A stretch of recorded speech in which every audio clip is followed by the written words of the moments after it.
Hello and welcome to this week's Island Kitchen.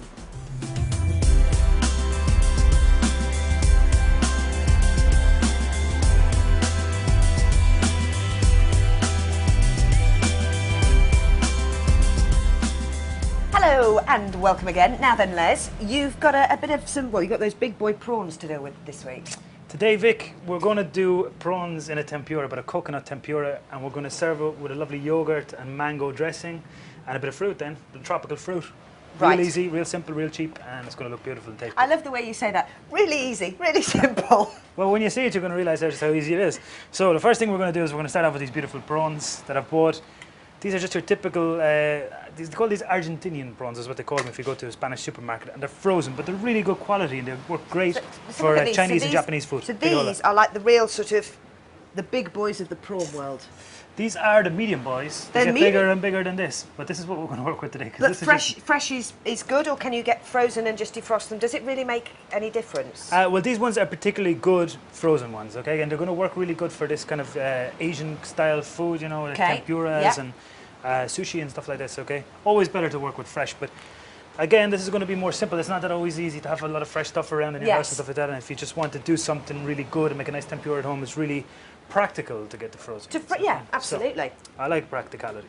Okay, so this is really easy to peel. You've seen me do this before a few times. Just take the head off, turn it around. You see the little belly here with all the little legs. Just break it, ling along.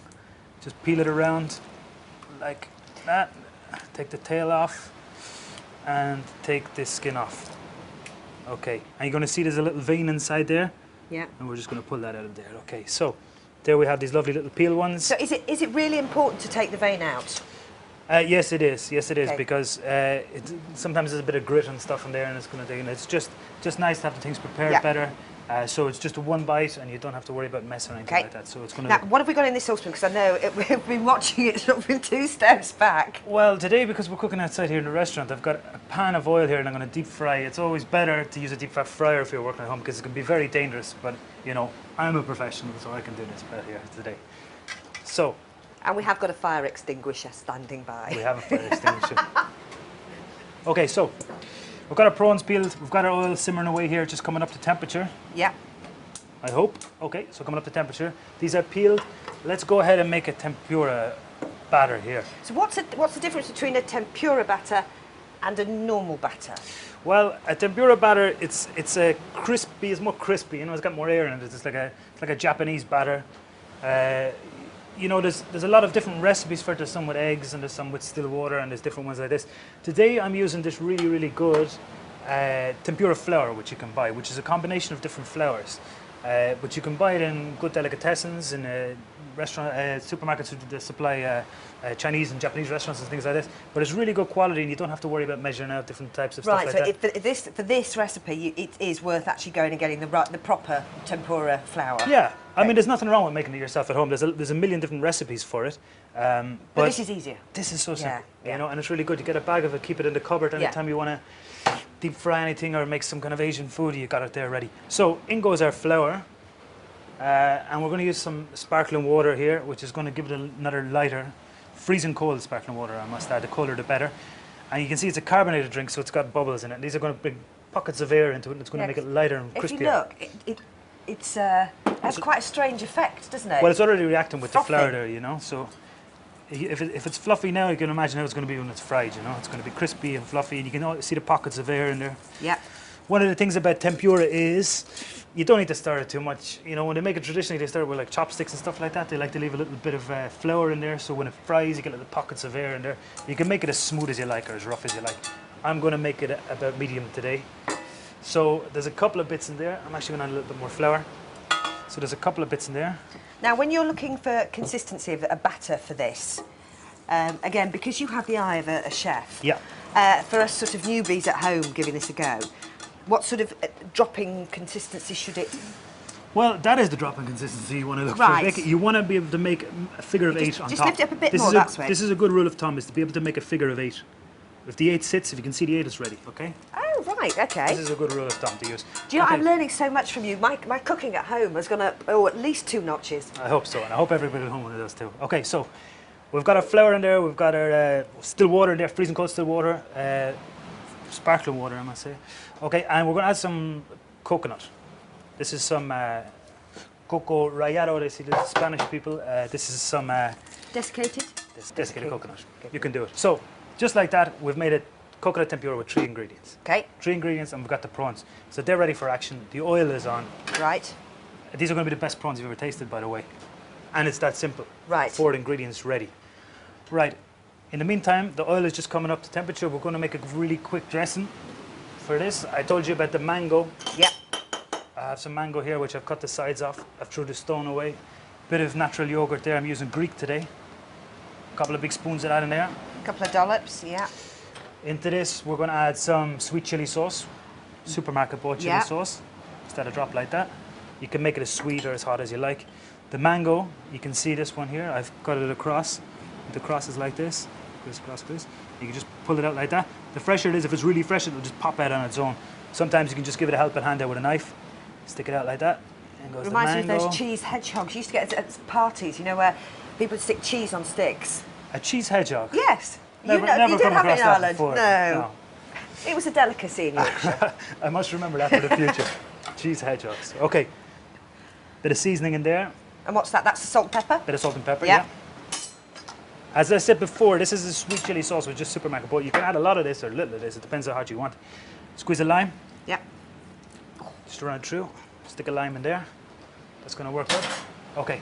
Let's go over and puree this up. Now we're doing it with our eye today. I have a measuring cup, but I'm doing it with my eye because you know how I like to do that, and we can taste it later and see if it's missing anything. Well, you can let me know. So let's buzz it up.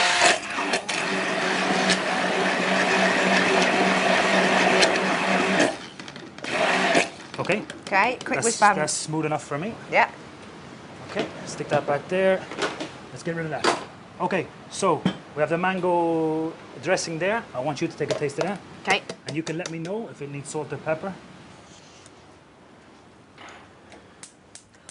Oh, that's lovely. That good? Oh, wow. Ready for You see, action. for me, oh, I don't know though, because it's hitting my taste buds now. At first it wasn't, but now it's... See, for me, I really like things quite... I'd probably stick in a bit more chilli sauce, but that would just be... Well, for me. Customer's always right, so a little bit more chili. I'll let you mix it up. We've got our oil on. It's just coming up to temperature there. We can check that by just sticking it in there, but you won't need to do this back home if you're using a deep fat fryer. Yeah. So you can see it's just starting to bubble there. Okay. So while that all gets together, we'll get these big boys in the batter, and we'll see you in a bit.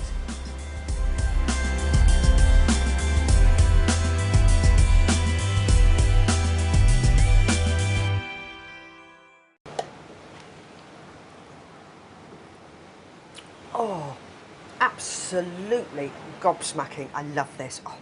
Great stuff. I'm glad you're happy. So yeah, one happy girl. We have our dressing made with the mango, the yogurt, and the chili sauce. So this is ready.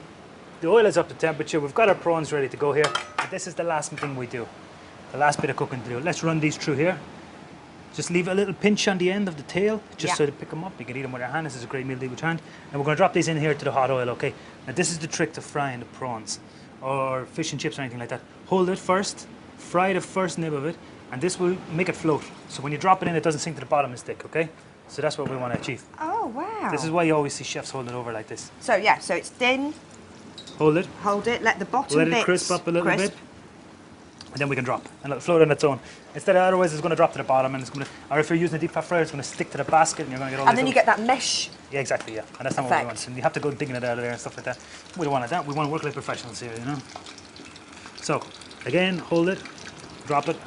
Okay. And how long are we thinking these are going to take? Well, that oil is good and hot. It's about 190, about 200 degrees. This is going to take about 3 or 4 minutes. Okay. Well, I'll tell you what. While these big boys have a quick fry, we'll join you after this break.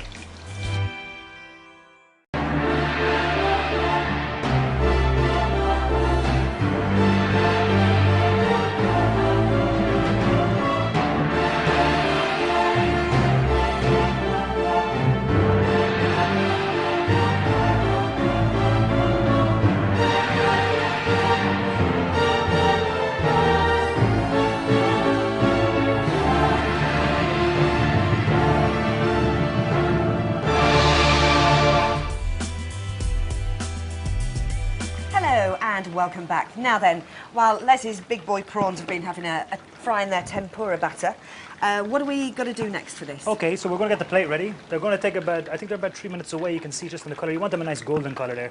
You see them after fluffing up. Les can do this with his fingers. Yeah, I wouldn't recommend it. It's not recommended to stick your hand in the oil. In the hot fat, okay. no. So our sauce is ready. We're going to serve it separate because it's going to be a dipping sauce. Okay. Let's do it here. We've got a nice little bowl. Can you grab that big plate for me, the lettuce? Just bang it in there. He's finally let me do something in the kitchen. You can help now. Do you want it on here? Yep. Stick it over there. So we've got the lettuce. We're going to do a serving plate. We've got our sauce up. This is my usual mix of lettuces that I like to have. The lollo, the curly, and the radicchio. Yeah. All those beautiful colours. You can buy these pre-made in the supermarket, by the way. Everybody knows this.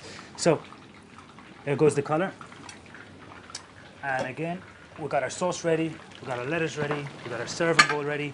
They're coming up nice and crispy. To this, we're just going to garnish with some cherry tomatoes. Bang them on there, nice and whole. Bit of colour. A little bit of pineapple here. Again, which has been peeled. We're going to cut it into, you can cut this how you like. This sweetness is going to work great, you know. Because as you say, it's a sweet and sour absolutely, you know, kind of dish. The chili, the mango, some pineapple, some tomato, the lettuce, bang it on there. Oh, nice we have a rogue pineapple that's dropped into. I'll have to get that out. That's going to work perfect, believe me. Oh, you're a perfectionist, you know. Oh yeah, I'm absolutely perfectionist. I knew there was an excuse behind this, you know. So, a bit of aguacate on there we have. Avocado. A little bit of passion fruit. When you use an avocado, do you sprinkle some, normally some, like lime or lemon to stop it going brown, or do you find that it... What I like to do is, I like to use it in the moment. So I do it in the moment, so right. I don't need to put anything on there. I just cut it now. Obviously, I've just done it a few minutes ago for you today. And if we were using them in the kitchen, we open it. Even if we're making a sauce with them, we open them in a moment. It's always best, you know. Because they can be a tad temperamental, can't they? They can be very temperamental, like the chefs, you know. I wasn't going to say a word. I'm glad. So these are just ready. You can see they have to take on this golden colour. They're lovely and crispy. We're going to be very careful and take them out of there, let any oil drip off. Here I have some kitchen paper. Oh, I thought I was going to hold well, it. it's not for you. Some kitchen paper ready. So this is going to absorb any of the oils that come out of there. I haven't seasoned the batter before, so I'm going to season now, just in the end. Just a light bit of salt and pepper on there. Just add to the flavour, and then we're ready to serve.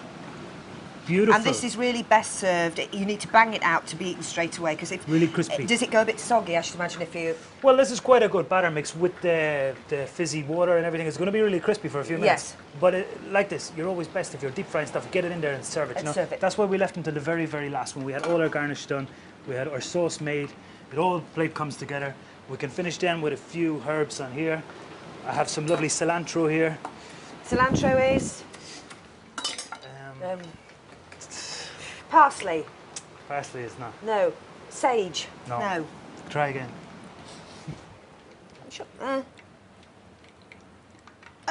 Coriander. Coriander. Hey! So we've got the coriander, we've got the chili, we'll get there eventually. It's like presenting in 4 different languages. Just rustic like that, sprinkle it up. Look at that.